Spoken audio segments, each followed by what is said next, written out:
బ్రహ్మ గురువిష్ణు గురుదేవో మహేశ్వరః గురు సాక్షాత్ పరబ్రహ్మ తస్మై శ్రీ గురవే నమః.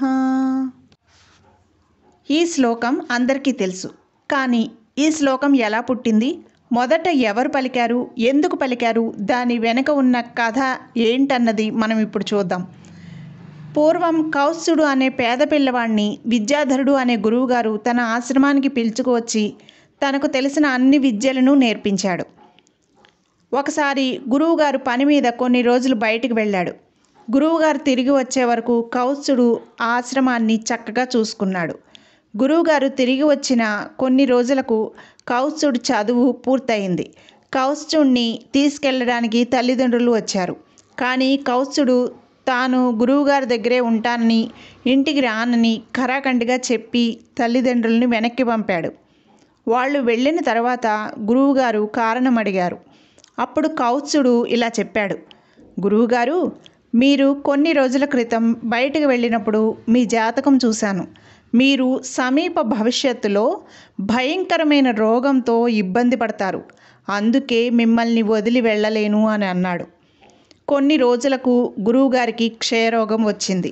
ఆ కాలంలో క్షయకు చికిత్స లేకపోవడంతో కాశీకి వెళ్ళి దాన ధర్మాలు పుణ్యకార్యాలు చేయాలని గురు శిష్యులు కాశీకి వెళ్ళారు. గురువుగారి రోగం చూసి కాశీ ప్రజలు వీళ్లను అసహ్యించుకున్నారు. కానీ కౌత్సుడు గురువుగారికి సేవలు చేస్తూనే ఉన్నాడు. ఎంతోమంది గురువుగారిని వదిలి వెళ్ళమని సలహా ఇచ్చినప్పటికీ కౌత్సుడు మాత్రం గురువుగారిని వదలలేదు. కౌత్సుడి గురుభక్తికి మెచ్చిన త్రిమూర్తులు అతన్ని పరీక్షించాలనుకున్నారు. మొదట బ్రహ్మ మారువేషంలో వెళ్ళి గురువుని వదిలేయమని సలహా ఇచ్చాడు. కౌత్సుడు బ్రహ్మ చెప్పిన మాటలు వినలేదు. మరలా విష్ణువు మారువేషంలో వచ్చి సలహా ఇచ్చినా కూడా కౌత్సుడు వినలేదు. చివరికి పరమేశ్వరుడు వచ్చినా వినలేదు. మెచ్చిన పరమేశ్వరుడు ఏదైనా సహాయం కావాలా అని అడిగాడు.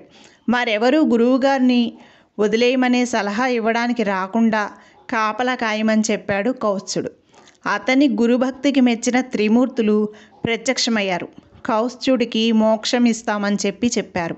అప్పుడు కౌత్సుడు వారితో, నాకు మీ గురించి చెప్పి ఈరోజు మీరు ప్రత్యక్షం కావడానికి కారణమైన నా గురువే నాకు బ్రహ్మ, నా గురువే నాకు విష్ణువు, నా గురువే నాకు మహేశ్వరుడు, మీరు సాక్షాత్కారం అవడానికి కారణమైన నా గురువే నాకు పరబ్రహ్మ అని అర్థం వచ్చేలాగా ఇలా శ్లోకం చెప్పాడు. ఈ శ్లోకం చెప్పి తన గురువుగారికి మోక్షం ప్రసాదించమని వేడుకున్నాడు. గురుభక్తికి మెచ్చిన త్రిమూర్తులు గురువుగారికి మోక్షం ప్రసాదించారు. ఆనందంతో కౌత్సుడు తల్లిదండ్రుల వద్దకు వెళ్ళిపోయాడు. ఇది ఈ శ్లోకం వెనుక ఉన్న పెద్ద కథ.